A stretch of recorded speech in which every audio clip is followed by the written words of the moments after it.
ദൈവം എല്ലാ നാരായണന്മാർക്കും വിശ്വഗുരുഗീത പാഠത്തിലേക്ക് സ്വാഗതം. ഇത് വിശ്വഗുരുഗീതയുടെ 5ാമത്തെ പാഠമാണ് നമ്മൾ പഠിക്കാൻ പോകുന്നത്. ഇന്ന് നമ്മൾ ആത്മജ്ഞാനത്തെ കുറിച്ചാണ് പഠിക്കുന്നത്.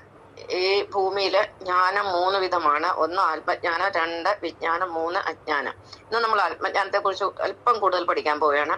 അപ്പൊ ആത്മജ്ഞാനം എന്നാൽ എന്താണെന്ന് ചോദിച്ചാൽ, നമ്മളും ഭഗവാൻ നാരായണനും ഈ പ്രപഞ്ചവും ഒന്നാണെന്ന ബോധമാണ് ആത്മജ്ഞാനം.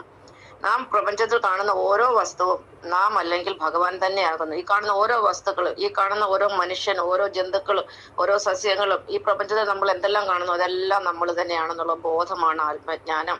ഭഗവാൻ എവിടെ ഇരിക്കുന്നത് ചോദിച്ചാൽ നമ്മുടെ എല്ലാവരുടെ ഉള്ളിൽ ഹൃദയത്തിലെ തുടിക്കുന്ന ശബ്ദമാണ്, അല്ലെങ്കിൽ ആ തുടിപ്പാണ് ഭഗവാൻ എന്ന് പറയുന്നത്. എല്ലാവരിലും ഉണ്ട്. നമ്മളിൽ മാത്രമല്ല, മൃഗങ്ങളിലും പക്ഷികളിലും എല്ലാവരിലും ഈ തുടിപ്പുണ്ട്. എല്ലാവർക്കും ഹൃദയമുണ്ട്. അപ്പൊ ഹൃദയത്തിൽ തുടിക്കുന്ന ആ ശക്തിയാണ് ഭഗവാൻ നാരായണൻ.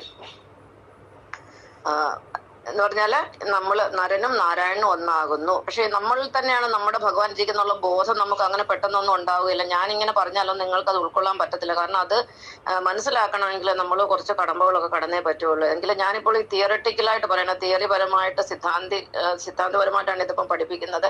ഇത് അനുഭവത്തിൽ വരണമെങ്കിൽ ഇതിന് 3-4 കാര്യങ്ങൾ നമ്മൾ പാലിച്ചെങ്കിലേ പറ്റുകയുള്ളൂ. ഭഗവാൻ നാരായണ ബീജത്തിൽ നിന്നും അണ്ടത്തിൽ നിന്നും ഏകകോശമായ സിദ്ധാന്തം നിർമ്മിക്കുന്നു. നമുക്കറിയാലോ, അച്ഛനും അമ്മയും ലിംഗപൂജ ചെയ്യും. അച്ഛന്റെ ബീജത്തിൽ നിന്നും അമ്മയുടെ അണ്ടത്തിൽ നിന്നും ഒരു കോശത്തെ സൃഷ്ടിക്കുന്ന ഭഗവാനാണ്. അല്ലാതെ അച്ഛനും അമ്മയും എന്താ പറയുന്നത്, ഗർഭപാത്രത്തിൽ കയറിയല്ല ഇതൊന്നും യോജിപ്പിക്കുന്നത്.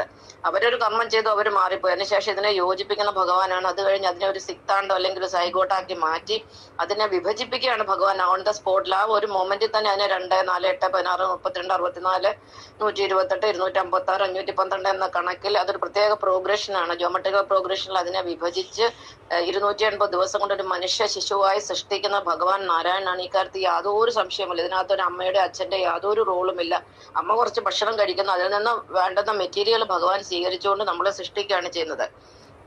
നമ്മളെ പോലെ തന്നെ ഏകകോശത്തിൽ നിന്നാണ് ഓരോ ജീവജാലങ്ങളെ സൃഷ്ടിക്കുന്നത്. ഉദാഹരണത്തിന് ഒരു കോഴിക്കുഞ്ഞിനെ സൃഷ്ടിക്കുന്നത് ആ മുട്ടയെന്ന് പറഞ്ഞൊരു ഏകകോശമാണ്. അതിൽ നിന്ന് 22 ദിവസം കൊണ്ട് 22 ദിവസം കൊണ്ടാണ് ഭഗവാൻ ഒരു കോഴിക്കുഞ്ഞിനെ സൃഷ്ടിക്കുന്നത്. അതുപോലെ തന്നെ ഒരു ആനക്കുട്ടിയെ സൃഷ്ടിക്കുന്ന 22 മാസം കൊണ്ടാണ്. ഒരു ഏക കോശത്തിൽ നിന്ന്, ഒരു ഭ്രൂണത്തിൽ നിന്ന്. ഒരു ഒട്ടകപ്പക്ഷിയെ സൃഷ്ടിക്കുന്ന 44 ദിവസം കൊണ്ടാണ്. അങ്ങനെ ഓരോ വസ്തുക്കളും സൃഷ്ടിക്കുന്ന ഭഗവാൻ തന്നെയാണ്. പിന്നെ അതുപോലെ ഏകകോശമായ വിത്തിൽ നിന്നും ചെടിയെ മുളപ്പിച്ചെടുക്കുന്നതും ഭഗവാൻ തന്നെയാണ്. എന്നിട്ട് അവയിൽ ജീവനായി ഇരുന്നുകൊണ്ട് അവയിൽ ഫലം തരുന്നതും പുഷ്പങ്ങൾ തരുന്നതും എല്ലാം ഭഗവാൻ തന്നെയാണ്. ഭഗവാൻ ഇല്ലാത്ത ഒരു വസ്തു പോലും ഇല്ല. അപ്പൊ നമ്മളിൽ മാത്രമല്ല, സകല ചരാചരങ്ങളിലും ഭഗവാനുണ്ട്.